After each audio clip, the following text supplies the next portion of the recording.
Yo, champs in the making, Star Meister here. The Pokemon World Coronation Series is divided into 4 main stages based on the trainer's rank in the competition. The second stage is the Superclass, which consists of trainers from rank 999 to rank 100.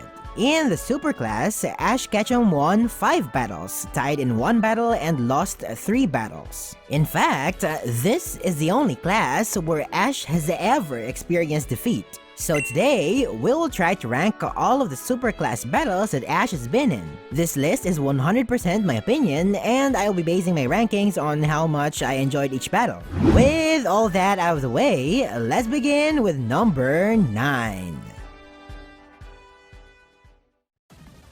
Ash vs. Tony in the infamous Pokemon Journeys episode 30, Betrayed, Bothered, and Beleaguered. In contrast to the normal class, the first battle of the super class is, in my opinion, the worst. It wasn't that bad, it's just that they only showed us half of the battle, but what bothers me the most was how Riolu and Electabuzz were standing still for like the entire duration, like their feet were stuck in the ground or something. Like they could have shown us a little bit of action. And Riolu also defeated Electabuzz in the most boring way ever. Overall, this battle set the tone that the super class will likely be the weakest class battle-wise in the series, which I think held true. Number 8, Ash vs. Random Trainer 2 in Pokemon Journeys episode 36, Making Battles in the Sand. This was Ash's 3rd loss in a row, continuing the trend of Riolu losing to Pokemon with tentacles. I didn't like how Riolu got beaten by moves like Bind and Poison Sting, but I like how Ash was shown to be learning from his previous battles to not get close to Tentacruel. Number 7, Ash vs. Random Trainer 1, also in Pokemon Journeys episode 36, Making Battles in the Sand. It's pretty much the same as the other battle in this episode, except that Octillery was the one doing the most of the movements this time around. Here we see that Ash didn't know yet what to do with those tentacles, but I respect this battle more because at least Riolu got beaten by stronger attacks like Psybeam and Octazooka. Number 6, Ash vs. Krigatina Kylie in Pokemon Journeys episode 33, Trade, Borrow, and Steal. I have a good amount of respect for this battle because of how easy it looked for Pikachu to beat Heracross. It really showed Pikachu's strength and experience, and I wish many of the earlier battles were like this. The moves were simple but solid, and I especially liked the combination of Pikachu's Electro Web and Iron Tail. However, I thought that this battle was very two-dimensional. It's like the weaker version of Ash vs. Oliver. It would have been much cooler if they could have utilized this treat in a more creative way, like Pikachu hopping onto the rails or something. I also thought that we didn't really get to see Krikatina's and Heracross's full potential, so I think it's an overall average battle. Honestly, numbers 5 through 1 are very close to each other as all of them prove to be very solid battles with their own merits and drawbacks. But I ultimately decided that the number 5 spot goes to Ash vs. Iris in Pokemon Journeys episode 65, Thrash of the Titans. Where do I even start? Let's first tackle the elephant in the room, that being the result of this battle.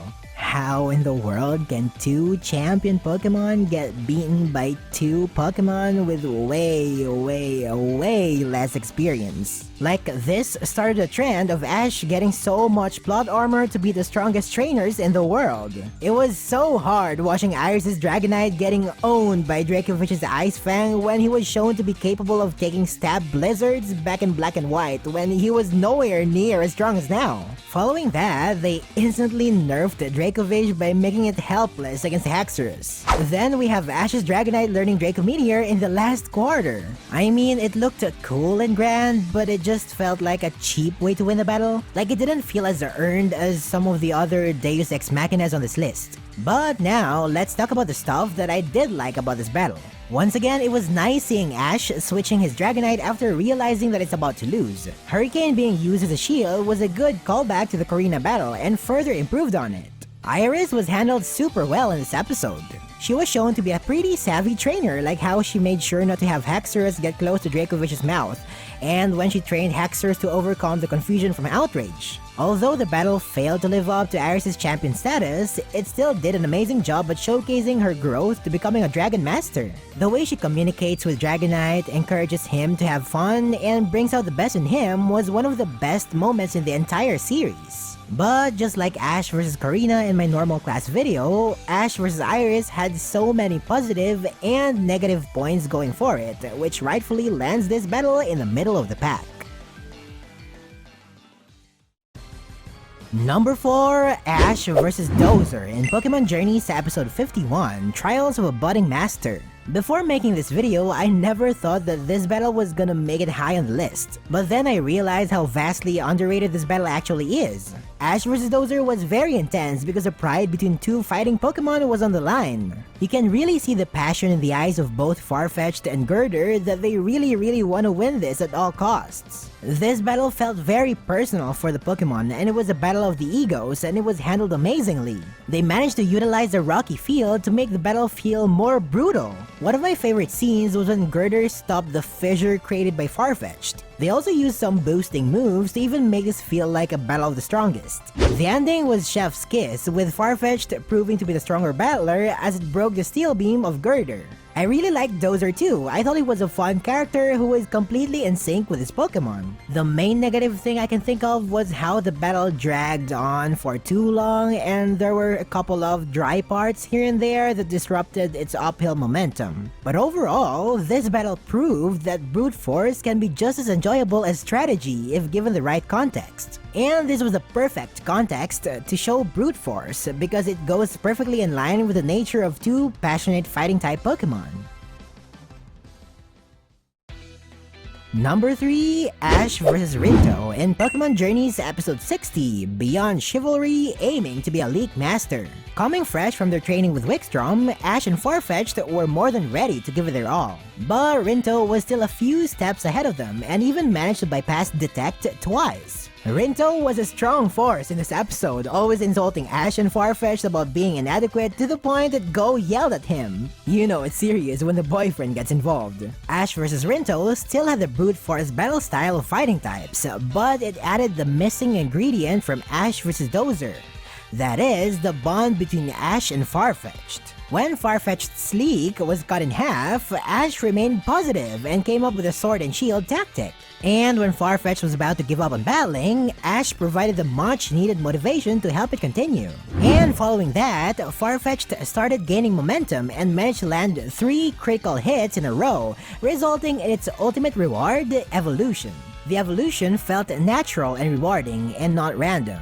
This is what I meant earlier when I said that there are other Deus Ex Machinas that don't feel cheap. And I also loved the evolution wasn't at the end of the battle, as we still got to see Rinto shamelessly triggering Gallade's justified ability to further hype the battle up. However, despite the amazing storytelling, the attacks in this battle weren't as iconic and memorable as the others, which lands Ash vs Rinto at number 3. Number 2, Ash vs B, Round 2 in Pokemon Journeys Episode 39, Octo Gridlock at the Gym. This battle was all about redemption for Ash to prove to B how strong he's become since their last battle. It started with Pikachu vs Hitmontop, which I think was the best part of the battle. Both Pokemon were refined with their moves, and both trainers were constantly calling out attacks in response to the other. I always loved the part when Pikachu used Electro Web on the field to slow down Hitmontop before finishing it with Iron Tail and Quick Attack. When Grapploct came, Pikachu was still able to land a hit, but it wasn't able to escape from the dreadfulness of Octolock. So this marks Pikachu's first ever loss in the PWC, which actually looked believable, especially with how much damage he took from Hitmontop. After that was the most badass scene in this entire list. Riolu's scene of carrying Pikachu back to Ash will always give me the chills. And when it's time to battle, Riolu was also trapped by the Octolock. But learning from Pikachu who struggled, Riolu remained calm and followed the bodily movements of Grapploct. I love this because it showed that Ash and Riolu have finally come up with a plan to deal with Octolock. Although I didn't like how B just remained passive and allowed Ash to work his magic, and the ending looked cool but overly cliche. The battle was still really good, but they could have finished it on a much grander note. Number 1, Ash vs. B Round 1 in Pokemon Journeys Episode 34, Solitary and Menacing. The purpose of this battle was to show that even if Ash has been constantly winning all his PWC battles, he will eventually face an opponent that's stronger than him. And they did an awesome job at delivering what they wanted to achieve.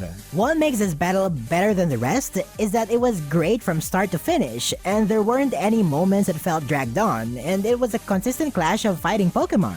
Farfetch'd vs. Holucha was a good start, and both Pokemon were able to show off their nature as fighting-type birds. This battle also had the best version of Riolu vs. Grapploct in my opinion. The attacks were dynamic, and I love how they saved B's secret weapon, Octolock, towards the end.